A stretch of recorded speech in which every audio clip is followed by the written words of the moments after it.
কন্যাৰ জন্মদিনলৈ বৌয়েকক নিমন্ত্ৰণত বাধা দিছিল পত্নীয়ে সেই খঙতে স্বামীয়ে সংঘটিত কৰিলে কেতিয়াও নহবা ঘটনা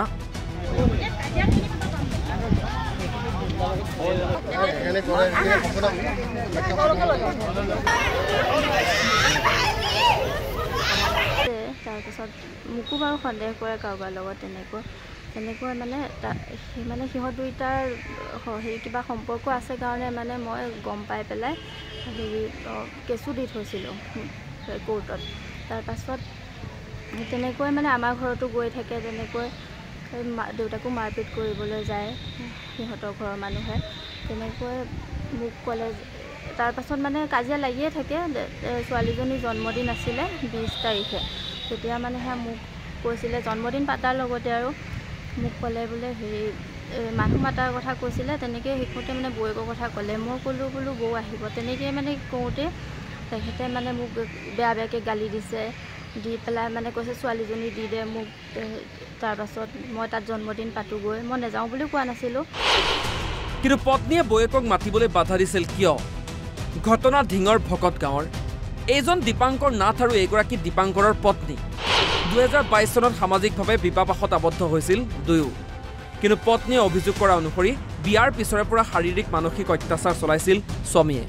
পত্নীৰ অভিযোগ বৌয়েকৰ সৈতে আছে স্বামীৰ অবৈধ সম্পৰ্ক স্বামীৰ বিৰুদ্ধে গোচৰো দিছিল পত্নীয়ে গোচৰ মীমাংসা কৰি পুনৰ সংসাৰ চলি আছিল যদিও কমা নাছিল কাজিয়া অৱশেষত বিগত 4-5 মাহ ধৰি মাতৃগৃহতে আছিল পত্নী দীপাংকৰৰ শহুৰেকৰ ঘৰতে আয়োজন কৰিছিল কন্যাৰ জন্মদিন কিন্তু বৌয়েকক মাতিবলৈ নিদিয়াত স্বামীয়ে ল'লে চৰম সিদ্ধান্ত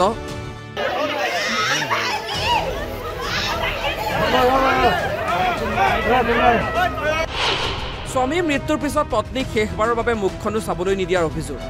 পত্নীৰ মুখেৰে শুনক সম্পূৰ্ণ ঘটনা হয় মই মানে বিয়া হৈছিলোঁ 2022 চনত দীপাংকৰ নাথৰ লগত ধিং হেৰি ভকত গাঁৱত তেখেতে মানে মোক বিয়া হোৱা এমাহৰ পিছৰ পৰাই মানে শাৰীৰিক মানসিক অত্যাচাৰ কৰে ঘৰত মোক মানে ভাগি আহিবলগীয়া তেনেকুৱা অত্যাচাৰ কৰি থাকে তাৰপাছত কেইবাবাৰো মানে তেখেতে আহি পেলাই লৈ যায় আকৌ মই গুচি আহিব লগা হয় বৌয়েকৰ লগত মানে অলপ কিবা আছে তাৰপাছত মোকো বাৰু সন্দেহ কৰে কাৰোবাৰ লগত তেনেকৈ মানে সিহঁত দুইটাৰ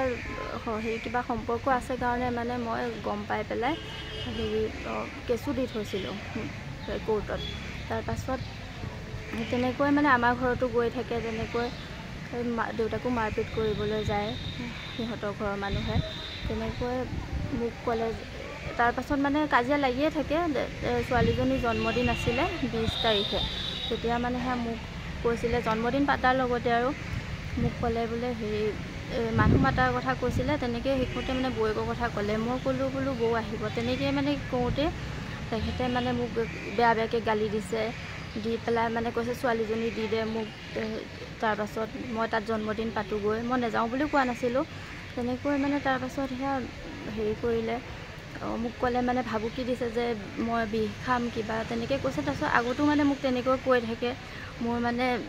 ভাবা নাই যে তেখেতে খাব বুলি তাৰপাছত মই ভাবিছোঁ এনেই কৈছে বুলি মানে মই ফোনত কথা পাতা নাই বাৰু তেনেকৈ তাৰপাছত তেখেতে ক'লে যে হেৰি বিষ খাম তাৰপাছত মানে হেৰি কৰা নাই আৰু তাৰপিছত মই পিছদিনা মানে গম পাইছোঁ যে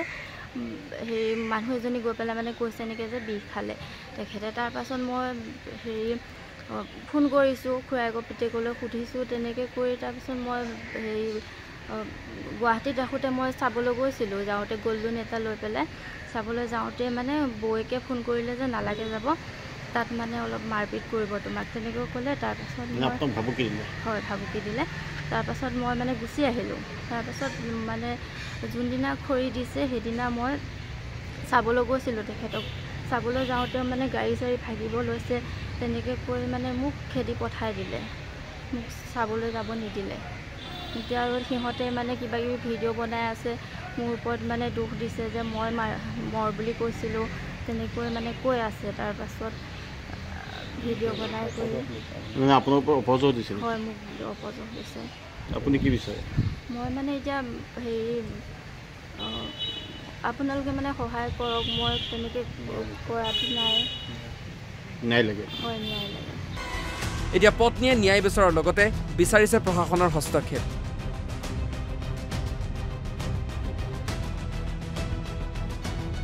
ভিডিঅ' জাৰ্নেলিষ্ট এহিয়াৰ সহযোগত বটদ্ৰৱাৰ পৰা মুস্তাফা ছালিম আহমেদৰ ৰিপৰ্ট অসম লাইভ 24